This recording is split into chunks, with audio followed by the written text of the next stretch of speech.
সকাল থেকে হচ্ছে যে পায়ে হেঁটে প্রায় দীর্ঘ সময় টানা 2 ঘন্টা ব্যাপী আপনারা দেখেছেন পায়ে হেঁটে এই যে পরিশ্রম করলেন ছোট ছোট কোমলমতি শিশুরা এতে অংশগ্রহণ করলো এবং আজকের এই সর্বোপরি আপনি আসলে এখানে কি দায়িত্বে আছেন এবং এই বিষয়ে আজকে ভবিষ্যতে এই রেজবিয়া দরবার শরীফ আপনি কীভাবে নিতে চান যদি আপনি বিস্তারিত আমাদের বলতেন আপনার নামটা বলবেন।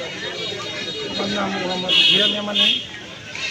আমি আহলে সুন্নাতুল ওয়াল জামাত রেজবিয়া দরবার কমিটির সাধারণ সম্পাদক হিসাবে আগে দায়িত্ব পালন করেছিলাম, এখন আমি সহসভাপতি হিসাবে আছি। এখন আমরা এই বারে রবিউল আউয়াল যে নবী করিম সাল্লাল্লাহু আলাইহি সাল্লামের আজকে এই দিনে 12 রবিউল আউয়াল এই সোমবার দিনে শুভেচ্ছা দেখে এই দয়াল নবীজি এই কুল কায়নাতের নবী এই 12 রবিউল আউয়ালে এই আমাদের এই সময়ে যে আজকে 12 রবিউল আউয়াল এই সময়ে এই দয়াল নবীজি শুভ আগমন করিয়াছেন।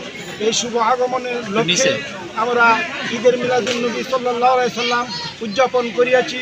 এই ঈদের মিলাদুন নবী সাল্লাল্লাহু আলাইহি সাল্লাম সরকারিভাবে স্বীকৃতি দিয়েছে এবং সারা বিশ্বের মধ্যে এই 228টা রাষ্ট্র আছে বিশ্বে। এই 228টা রাষ্ট্রের মধ্যে প্রায় 125টা রাষ্ট্রের মধ্যে ঈদের মিলাদুন নবী সাল্লাল্লাহু আলাইহি সাল্লাম পালন হয়েছে।